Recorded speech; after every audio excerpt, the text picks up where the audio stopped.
If I had low self-esteem, this would be the first thing I would do.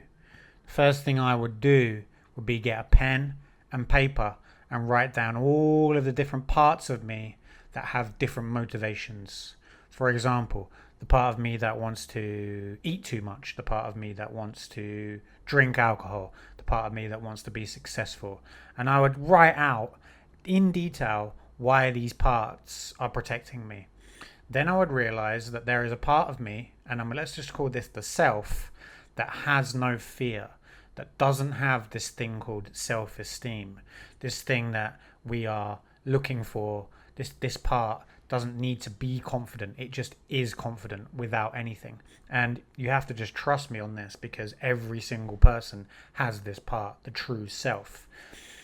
So what we're doing here is we're mapping out all of these parts that cause the trouble. The part of you that doubts, the part of you that's the critic, the part of you that shames other people, the part of you that judges other people. Write down in detail as much as you can. Now look at that and be like, that is you. All of these things, all of these parts, shall I say, are you. Now they're not necessarily bad, and this is the point of the video. This is what I would do, is I would send them love. I would literally look at these parts on the paper, and you can draw a diagram if you want, and say, I understand that you're hard on me, the critic part. You're hard on me because you want the best for me. And I would give every single part of every single piece that I've wrote down some compassion and love, and I'd understand that it is serving a role. It's serving a purpose. And all of these parts of you got stuck in these roles because of whatever happened to you, where they didn't believe your true self could handle whatever was happening to you when you were younger. Perhaps they feel they need to protect you. That's why you're defensive, and that's why you're hard on yourself, and that's why you have low self-esteem, because it believes, and these parts, they feel like if you're too confident, if you're too expressive, if you're too loud, if you're confrontational, then something bad's going to happen. And that's all it is. You do it to yourself. So it isn't that some people just have low self-esteem. It's a part of them which keeps them low. And you have to have compassion for that part, because that part of you is protecting you. And it may be causing damage. Like other parts of you make you binge eat, make you procrastinate.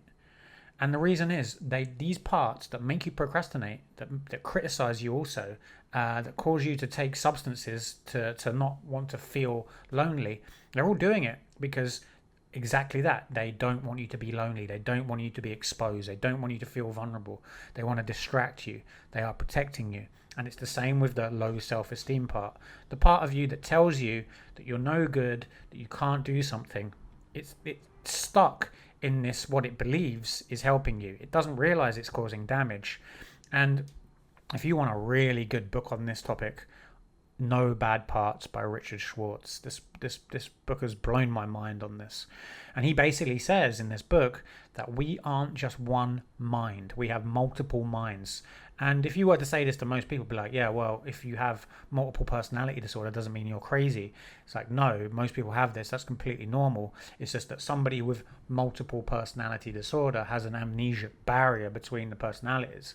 So the problem is that they don't realize when they become these people. But this is true for us. Like, I know that when I'm really angry, all I can see is anger. All you have when you're angry is anger. You see everything. You see red.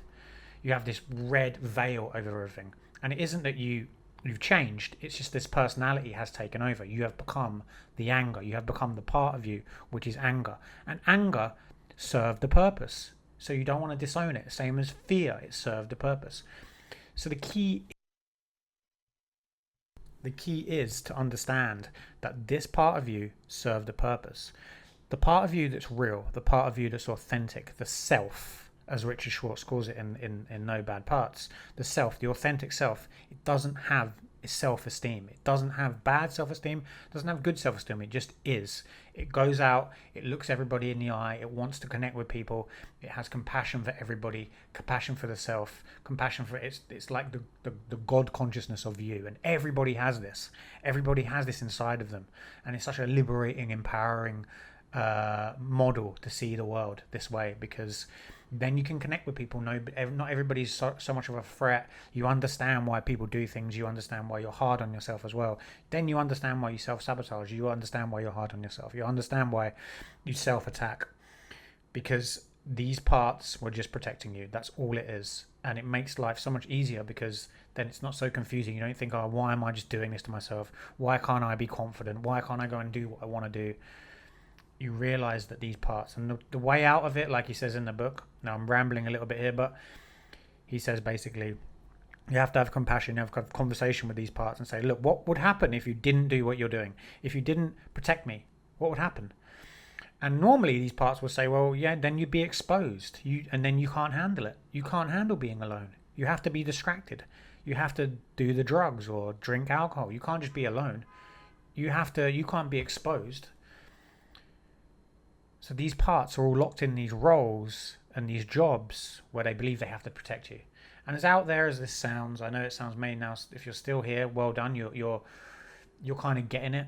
But the brilliance of this is the realization that you are beyond all of this. You are, these are your parts, but they relax once you send them compassion and they realize that they don't have to do this job anymore. They chill out and they leave you alone, and you become free, you become open, you become the best version of you, that authentic version. And it isn't until you experience it that hopefully you'll come back to this video and be like, yes, you're right. So check it out. No Bad Parts, Richard Schwartz.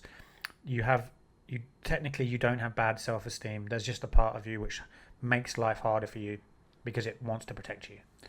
That's what I'd do. I'd write out every single part and I'd start sending them love, and I'd ask them, you don't need to protect me anymore. It's okay. Thank you for your work. Like saying goodbye to a serviceman who's just been to war. It's okay. You can relax now. We've got this.